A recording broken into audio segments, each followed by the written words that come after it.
the squat. Feet hip distance apart, and breathing in, you sink the hips back and down. Breathing out, you come up. The weight in the back half of the feet. As you sink the hips down, the knees are pressing out, tracking the second or third toe. The overhead press. Okay, before we do that, we have to brace our core. That means you have your fingers here, and it's like you are firming up the whole wall here out to the sides so that the fingers can't go in towards the spine.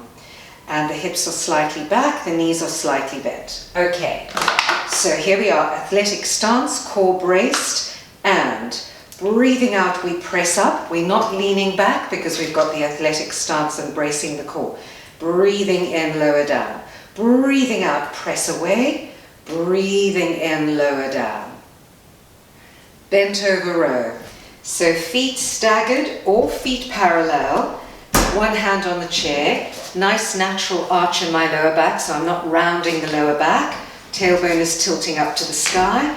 And then breathing out. The elbow comes up behind the back body. Breathing in, we lower it down. Breathing out. Elbow up behind the body and quite close to the body.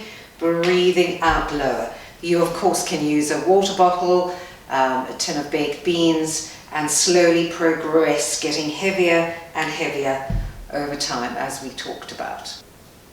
Walking lunges. So, just focus on bending the back knee, and you don't want the front knee to extend beyond the toes of the front foot, and your back knee should be more or less under your hip. So you don't want to take such a big step that the back knee is behind the hip. Okay, it's just a normal step and you sink down. And you come up and you take another step and you sink down. So here we go.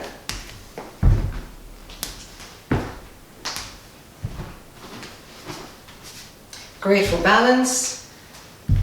And you've got your weighted backpack on your back.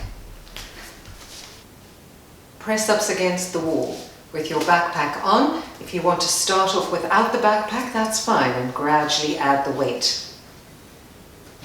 Notice how the heels come away. I go close, I push away. Breathing in, breathing out as I push away. Breathing in, breathing out. The heels come away from the floor.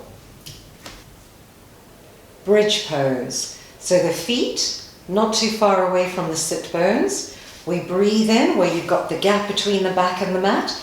You breathe out, squash out that space between the back and the mat by creating the pelvic tilt. Still breathing out, lift the hips. Pause at the top to breathe in and squeeze the butt cheeks. Breathing out, lower. So breathing in, you've got the space between the back and the mat. Breathing out, pelvic tilt. Still breathing out, lift the hips. Pause at the top to breathe in and squeeze the butt cheeks. Breathing out, lower. Breathing in, there's a gap between the back and the mat. Breathing out, squash out that space by creating the pelvic tilt, pressing the back into the floor. Still breathing out, lift up. Breathing in at the top and lower. Again, breathing in, breathing out. Breathing in at the top. Breathing out, come down.